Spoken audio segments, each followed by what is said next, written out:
Will you give us your full name? John Anton Holtet, And what's your date of birth? July 2nd, 1940. And do you know that this is being recorded? I'm aware it's being recorded. Okay. Where were you born? Hamilton, Montana. And what was your family doing there at the time? At that time, my father worked for the lab, and my mother was just a housewife. The So, Rocky Mountain lab. and what kind of work was he doing at the lab? He's a technician, working with animals, whatnot, for what they do at the lab at that time in 1940. Spotted fever was a big thing at that time, developing a vaccine. And then, were you raised in Hamilton?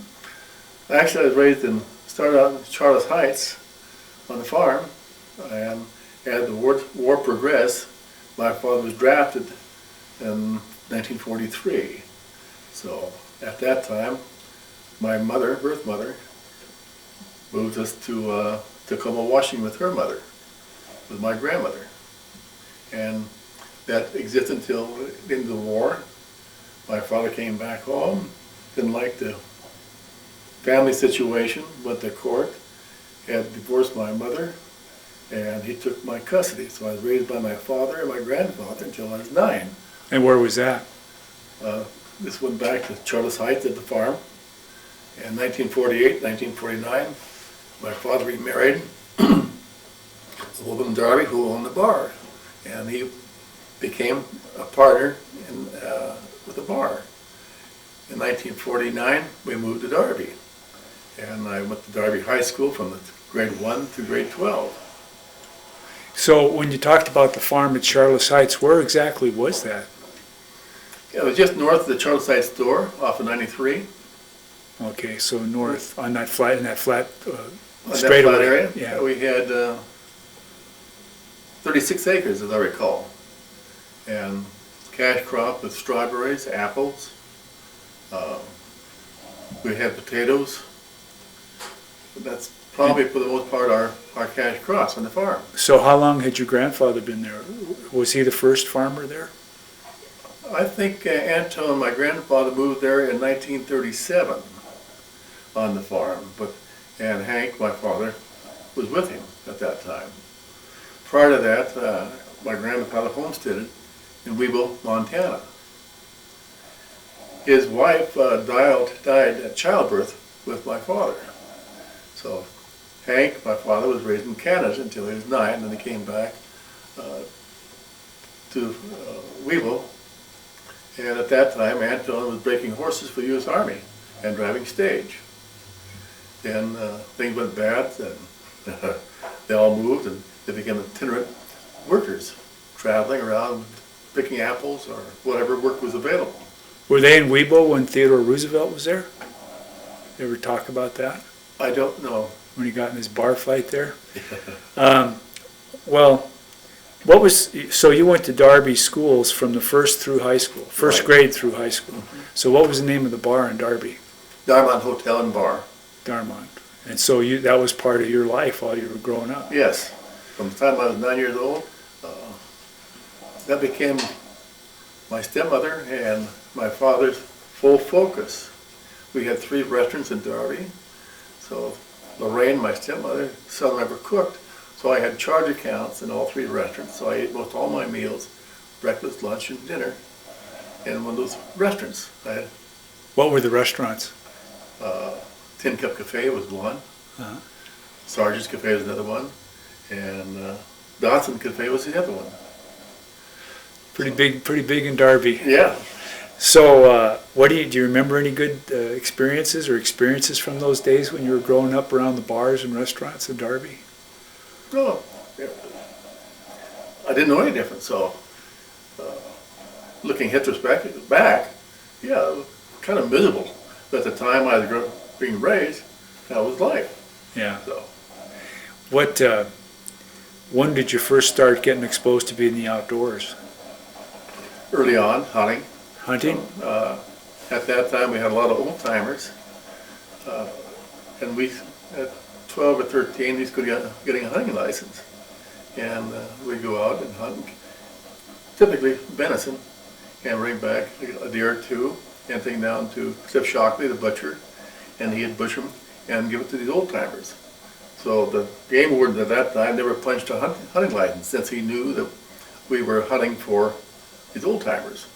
Huh. And so I guess my first real exposure to outdoors was at 12, 13 and hunting. And did that till I was 16. Who were some of the old timers? Do you remember any of their names? Les Straw is one that sticks in my mind.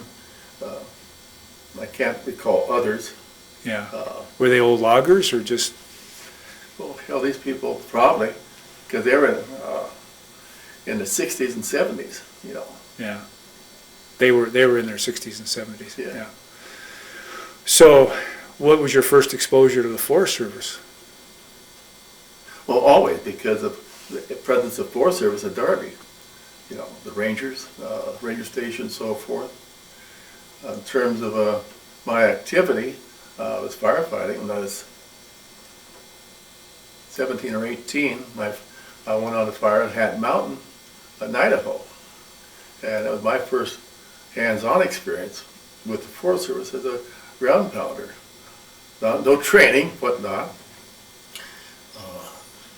On that fire, I did get hit by a snag, and no serious damage, but because of it, and I also had a wisdom tooth coming in at the time, I left the fire line because of the snag injury to my shoulder. So I stayed in salmon. At that time, silver dollars prevailed, a currency, you know.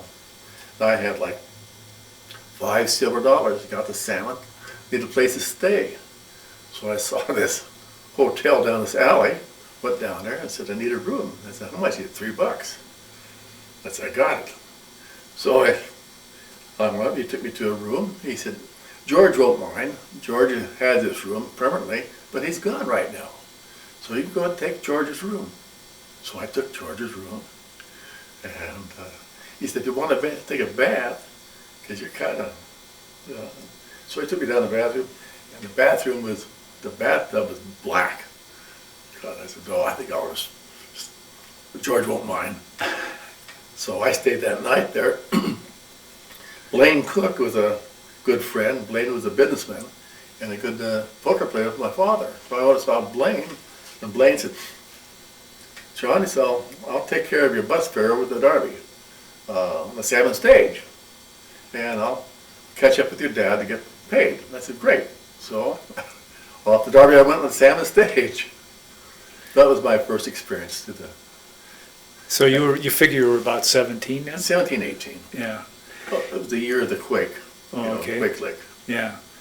Do you remember that experience with the earthquake? Yes.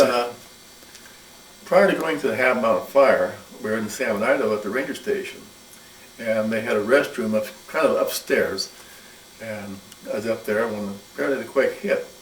Things started shaking, and the big double garage door opened, and they had a lot of jerry cans filled with water. And you can see them jiggling out water because they hadn't put the lid on it.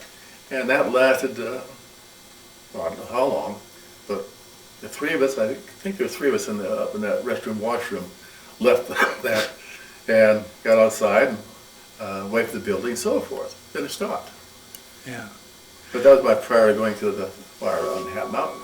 So you graduated from high school after you started working for the Forest Service? I don't recall for sure. Yeah. I was 17 when I graduated. So when did you work for the Forest Service some more before you went smoke jumping, or did that come next? Let's see. Well, yes. I was in salmon, and that was my freshman year of college. So that'd be 1958. They were going to do a spray job in the Centennial Valley. So I went down and applied and whatnot, and went through a series of tests, and I became one of the truck drivers. So I moved all of us up to Centennial Valley in a tent city, so to speak. And Bill Demmons, I don't know if you knew Bill or not. Yeah. Bill was the smoke jumper in charge of the spray operations. We had a helicopter, and there were two truck drivers, myself and Gene Jumper, hauling the goop up to the helicopter. And rather interesting experience there. uh, July 4th, we all went down to this little bar from the camp, and the helicopter mechanic kept picking on me. And I said, come on, I don't want any problems because I'm 18 or 19. I don't want to be thrown out of the bar because of being underage. So I said, come outside. So I walked outside.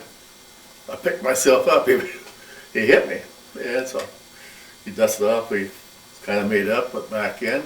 Same thing. Second time. Third time went out. He didn't have a chance. I just worked him over pretty damn good. He was a helicopter mechanic. So next morning, early morning, Demmons came in and grabbed him by the shirt out of my sleeping bag. God damn it, because of you we can't fly today. So what's going on? He said, you worked over the helicopter mechanic, he can't work. So I found out the whole story. He said, okay, John, fine. I was wrong about some of the things I said to you. So he kind of apologized. So a couple days later, as I was driving a truck, and one of the guys unloading the diesel fuel in 2,4-D wise off and started doing something to me, calling me names. I jumped out, grabbed him like this, about ready to punch him out. Guess who came around the truck? Bill Demmons.